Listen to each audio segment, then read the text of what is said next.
So I got a question for you. Have you ever turned your 80s Bullnose Ford into a literal ticking time bomb? No? Because I have. So there I was, cranking the engine for the 40th time. Actually, it's probably even more than that, right? Wondering why the hell this Bronco wouldn't start. I mean, I've been working on this thing for like a month or more at this point, and it just wouldn't catch and go. And then suddenly, boom, the dipstick flew across the garage. It was like a grenade went off next to my head, and the oil cap flew off and rocketed into the wall. And I had to sit there stunned. I can tell you, I have never had anything like that happen to me in my life. And I hadn't fixed anything. All I managed to do was turn my crankcase into a bomb. So let's talk about what actually happened. What caused that, and how I damn near blew up my garage because of a no start on my Bronco. Hi folks, Ed here, welcome back to Bullnose Garage. And yeah, so this Bronco that I got, it just it had a hell of a time getting started, you know?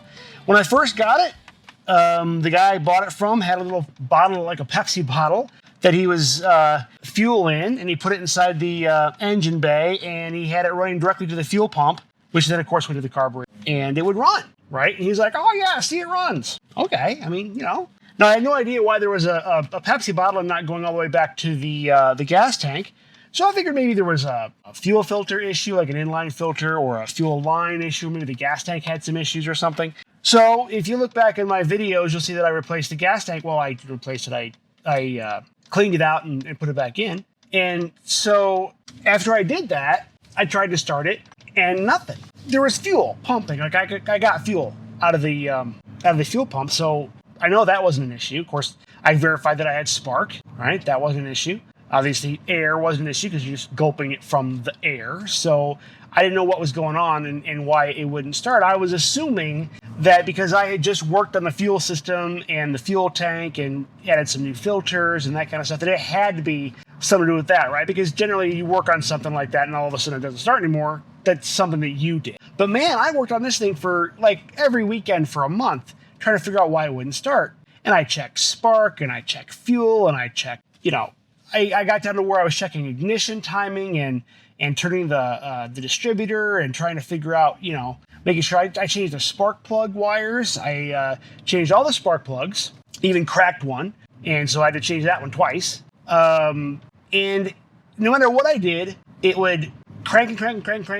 And if I was lucky, it would sputter. But then it would always like not continue to go. And I got to the point where even I couldn't get it to sputter. It would just crank. And as part of this whole process, I noticed that my ignition coil was burning really, really hot. And so I looked into that. It turns out that my ignition coil on these Broncos, generally I think stock, is externally resistant, right? That means that externally on the wire going to the ignition coil, there's resistance. So that it doesn't get a full 12 volts. And then there's also a wire going from the starter solenoid all the way over to the ignition coil for when the starter is engaged to give it a full 12 volts while you're cranking. And that way you have a better chance of starting, right? It's more power to the spark is when you're trying to start the vehicle. But then after that, it goes back down to, I don't know, like 8 volts. That way it doesn't burn out the coil. But mine didn't have that. Somebody had replaced the coil and just pulled out all that resistance stuff and just had it wired directly to 12 volts. So that thing, I actually burned my hand checking the ignition coil, and you know that is too hot. Like they shouldn't be getting that hot. So I thought, oh, maybe that's my problem. So I replaced the coil. Nah, that didn't do it. Put in the resistor, ran the starter wire. Nah, that didn't do it. And so as part of the video where I did my my cap storage for flex amount thing, I got the Bronco back into the garage. I had to push it in there, or pull it, because I couldn't drive it. And then it's nicer to work in the garage than outside anyway, so I'm taking the opportunity while I'm in the garage to actually, you know, keep working on it. A battery tender on there. I had to change the battery because the battery had died, me trying to crank it so much, and it killed the battery. So I put a battery tender, got a new battery, put a battery tender on it, and you know, got everything all kind of like cleaned out, redid some of the wiring, and just a bunch of little things, like trying to figure out what the hell is going on with this. And the entire time, every time I'm trying to figure out how to start this truck, I would crank it. Crank. And nothing would happen. and I could smell the fuel. Like I knew it was getting fuel, and I could see. I even like had it pump into a bottle. I knew it was getting spark. I actually shocked myself on a spark plug trying to check spark. I checked the ignition timing. It was fine. Like everything was okay. I don't understand what was going on. And it wasn't very long before my garage started to feel like or smell like a gas station. Like, that smell. You guys, remember back to the beginning of the video, I talked about explosions and stuff. You can probably see where this is going. So what actually happened was that I had a full-on gasoline explosion in my crank. So as I'm cranking the truck, trying to get it to start, the carburetor is flooding the engine with fuel, right? And this is, my brother-in-law told me it might be my carburetor. Like, yeah, check your carburetor. Check to see if your float's stuck or there's something going on with the jets in there or something that's causing too much fuel, because too much fuel will cause you not to start. And I thought, oh, okay, but I'm not a carburetor guy. So, I'm literally checking everything except that, because it's like every tool is a hammer. What is it? If all you have is a hammer, every problem is a nail or something like that, because I didn't know, what I was saying is, I didn't know how carburetors work very well. So I'm hesitant to check that, because that's not where I kind of know things. So that was like the last thing that I was going to do. In the meantime, I just keep trying to crank it. And eventually what happened was that it had dumped too much fuel into the cylinders. The fuel had leaked past the rings, gotten into the oil, gotten into the crankcase, and every time I try to crank it over, the internals were moving around and slapping the oil around, and all that oil is mixing around in there with the fuel in it, and what's this guy doing? And anyway, it's causing just a bunch of fuel vapor to fill up inside the crankcase. And eventually a spark hit, and boom, and it literally blew the oil cap off the top of the valve cover. And it was screwed on, blew it off, and blew my oil dipstick all the way across the garage. I had to go looking for it. Blew it out of the engine bay. And the garage, it was like I said, like a grenade going off against the side of my head. Now, I've never had a grenade go off next to my head, so I don't want to make light of something like that actually happening. But for me, as a civilian, it was pretty scary, right? And it was the ringing in my ears and the shell shock and what the hell just happened? Did I just destroy my engine? What the hell is going on? And of course, there's smoke everywhere. Luckily, it was just that one bang, and then nothing else happened, right? I was able to kind of regroup and step back and, kind of reassess what was going on. But it was a full-on detonation, right? So, like I said, obviously what happened there was that fuel had flooded the cylinders. It leaked down past the rings. It got down into the oil. The oil was moved around and sloshed around by the cranking. It got vapors into the crankcase. A spark happened, ignited the vapors, and boom. So, word of the wise, gasoline in your oil equals bomb. Just so you know. I mean, quite literally. So, aftermath. I check everything out, and thank God I didn't crack the block. Now, a 300 inline-six block is pretty stout.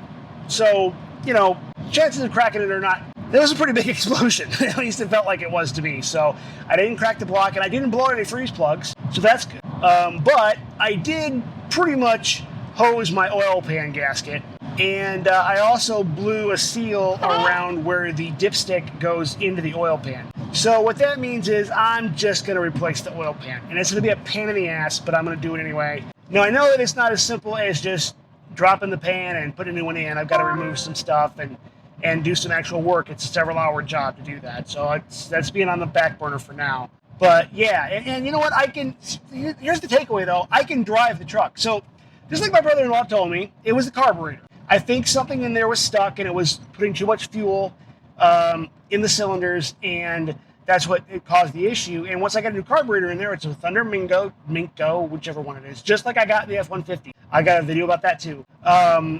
I put that on there, and it basically fired right up. It was fine. And I've driven it actually around the block a few times, not super fast, but enough to, get a good feel for it. And there's no other issues. Now, it does leak oil while it's running. But while it's sitting in one spot, it's not too bad. So as long as I, keep an eye on the oil levels, I can drive it around the driveway and in and out of places and stuff right around. I'm not driving it into town or doing any kind of travel with it, but I can take it around the block. So that's good. I'm shocked and happy that the only real damage I did, other than to my hearing, was to the oil pan gasket and the dipstick. So, but obviously, if you have gasoline in your oil, then the first thing you got to do is change your oil, because that situation is not going to resolve itself, other than with fire, which is bad. So drain all the oil out, get rid of the oil filter, replace the filter, replace the oil, do all that stuff. And like I said, did all that, got the new carburetor put on, and now we're good to go. And since then, I've also changed the EGR plate, because the EGR that was on it was pretty gunky and rough. So I just the plate on there, covered it up. None of that stuff is functional on this truck anyway. None of the emissions stuff, what there was in the 80s, in the early 80s. So that's taken off, and I plated that up and took care of that. So the only issue that I've got is that the carburetor that I bought, I wasn't really paying attention. I just wanted to get one in, and it's a heat choke. So there's a pipe that comes out of the engine block and goes into the carburetor for to open the choke, or to close the choke. I'm sorry. Close the choke when it's cold, open it when it's warm. And my 85 F-150 has that. My Bronco does not. That tube does not exist, and I'm not sure if someone removed it or what happened there. There's been a lot of stuff done to this Bronco. Who knows? But that's not there, so I have no choke. It's not that big of a deal, because I can still start it with some carb cleaner or a little shot of gasoline, and it's not cold around here, so it's not that big of a deal. Once it runs for a couple of minutes, it's warm enough that I can just hit the key and I don't have to worry about that. So that's all right. So anyway, key takeaways: 1, if your engine smells super rich and won't start, maybe take that as a hint to not just trying until it explodes in your face. Realistically, what you can do is you can actually sniff your dipstick. Basically smell the oil to see if it smells like gasoline. I mean, obviously gasoline's got a very distinctive odor, and you can smell that pretty much right away. And if you got gasoline in your oil, there's your indication that there's something going on, and you need to take care of that, because you don't want to just keep going like I did and make a mistake of, turning your crankcase into a bomb. I never thought that I'd be one of those guys that builds bombs in my garage, but here we are. That's a joke, guys. That's not any feds that are listening. I'm not actually building bombs in my garage, at least not purposefully. It's just an engine that kind of exploded on me. So anyway, long story shorter, Bronco's got nice fresh oil, a carb that I can trust. The ignition coil seems happy now. All the spark plugs are good. It fires up, it runs. I can just let it run. I don't have to baby it. And it runs actually really well now. So, and then as far as the engine is concerned, at some point I will do the oil pan change. And also at some point I'm going to rebuild this engine. It's a 300 inline-six. And, I get a lot of guff from people for swapping out my Windsor, my 300 and my F-150 for a Windsor. So for the Bronco, I'm going to stick with 300. But I'm not going to leave it stock. I'm going to do some work to it, and at the very least, we'll do a rebuild, and I might do some more work to it to give it a little bit more torque and horsepower. We're going to see what I can do there. But in any case, that engine's going to get a rebuild. So if something did happen internally to that engine, I will find out when I pull it apart. But for now, it seems to run just fine. So yeah, happy about that. I'm not sure yet if I will get around to the oil pan change before I do the engine rebuild. Probably because I'm a long way away from the engine on that truck, because I got the Windsor to do first. So I don't want to have multiple engine builds going on at the same time. I'm just not that talented. So I may drop the pan and do that, but that's not really a priority. The F-150 is going to be my priority. Now that the Bronco runs, for a while the Bronco was the priority because it couldn't even run. And so, my wife was like, you got to move this thing. So if I want to move it from one place in the yard to the other, unless I wanted to push it, which is a pain in the ass, I got to have it running. So that was my priority, got that taken care of. And now it's just going to kind of be, and I'll start it every other weekend just to make sure that it runs. But, for now, it's just kind of my back burner project. Even more so than my F-150, which is saying so. So anyway, getting pretty close to home here. My commute is almost done. So, If you like this whole disaster scenario, or you feel sorry for me or my ears, give me a thumbs up. I really appreciate that. If you've got a similar story, I mean, any kind of disaster or something, that would be fun to hear about in the comments. I'd appreciate that too. But the fact of the matter is that no matter what, at the end of the day, I learned something and I didn't die. And really, what more can you ask for? So anyway, guys, thanks again so much for watching, and we will see you next time. She's rough around the edges, but she's doing fine. Tinkering away, getting things to shine. At Bullnose garage, she's considered divine. Thanks again for